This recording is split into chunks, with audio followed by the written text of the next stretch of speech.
అటల్ మోదీ సుపరిపాలన యాత్ర ఈ నెల 11వ తారీఖు నుంచి 25 వరకు కూడా కొనసాగింది. ఈ రోజు ముగింపు సభ నేపథ్యంలో చూసుకున్నట్లయితే అమరావతి రాజధానిలో అయితే ఒక వెంకటపాలెం వద్ద అయితే భారీ బహిరంగ సభ ఏర్పాటు చేయడం జరిగింది. దీంట్లో కేంద్ర మంత్రి అయినటువంటి శివరాజ్ సింగ్ ముఖ్య అతిథిగా రావడం, సీఎం చంద్రబాబు నాయుడు రావడం జరిగింది. అలాగే డిప్యూటీ సీఎం పవన్ కళ్యాణ్ కావచ్చు, అలాగే ఇది మంత్రులు, ఎమ్మెల్యేలు, కూటమి నాయకులు అందరూ కూడా పెద్ద ఎత్తున రావడం కూడా ఈ యొక్క ప్రాంగణానికి రావడం జరిగింది.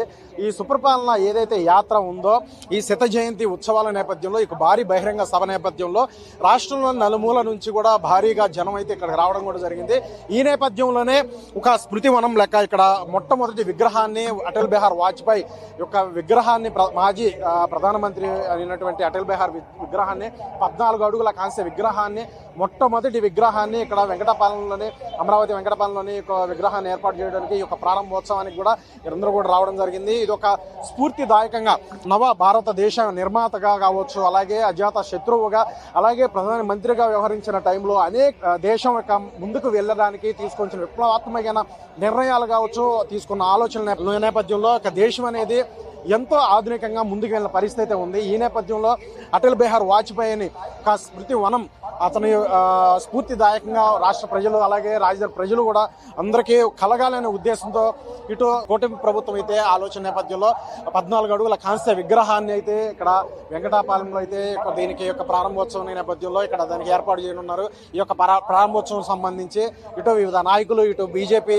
సంబంధించిన నాయకులు కావచ్చు, అలాగే జనసేన, అలాగే టీడీపీ, సో అందరు నాయకులు కూడా పెద్ద ఎత్తున ఇక్కడికి రావడం జరిగింది. ప్రధానంగా చూసుకున్నట్లయితే మోడీ కూడా ప్రస్తుతం చూసుకున్నట్లయితే అత్యంత కీలకంగా అనేక విప్లవాత్మక మార్పులతో అలాగే గ్లోబల్ లీడర్ గా పేరు పొందడమే కావచ్చు, సో విజనటువంటి లీడర్ నేపథ్యంలో వివిధ దేశాలకు కూడా ఎన్నో మన్ననలు పొందుతూ సో ఒక గ్లోబల్ లీడర్ గా, ఎందుకంటే భారతదేశం ఒక అడుగులో అంటే ఇటు సంక్షేమ పదంలోనూ అలాగే అభివృద్ధి పదంలోనూ ముందుకు తీసుకెళ్లేందుకు మోడీ యొక్క ఆలోచనలు, విధి విధానాలు, పరిపాలన సంబంధించి అన్ని కూడా ఏ విధంగా ఉన్నాయో అందరికీ తెలిసిన విషయమే. ఈ నేపథ్యంలోనే ఇటు కేంద్ర ప్రభుత్వం బీజేపీ కావడం కావచ్చు, ఇక్కడ రాష్ట్ర ప్రభుత్వం కూడా అత్యంత కీలకంగా ఇటు ఎన్డీఏలో కూటమిగా భాగస్వామ్యం కావచ్చు, ఇటు కూటమిలో ఎన్డీఏ భాగస్వామ్యంలో కీలకంగా ఉన్నటువంటి టీడీపీ, సో ప్రతి ఒక్క అంశం నేపథ్యంలో కూడా అత్యంత కీలకంగా నిర్ణయాలు సీఎం చంద్రబాబు నాయుడు తీసుకురావడం, అలాగే ప్రతి ఒక్క ఇటు అమరావతి రాజధాని కావచ్చు, అలాగే పోలవరం అంశం కావచ్చు, సో అన్నిటికీ సంబంధించి ఇటు వివిధ రాష్ట్రంలో ఏర్పాటు చేస్తున్న ఇటు టెక్ హబ్లు కావచ్చు, అలాగే రాయలసీమకు సంబంధించి హార్టికల్చర్ కావచ్చు,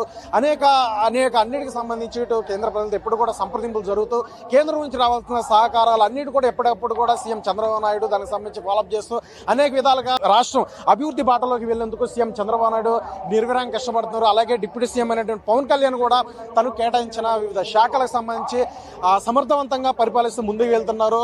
సో ప్రశంసల వర్షం కూడా ఇటు సీఎం చంద్రబాబు నాయుడు స్వయంగా పవన్ కళ్యాణ్ మీద కురిపించడం కూడా అందరికీ తెలిసిన విషయమే.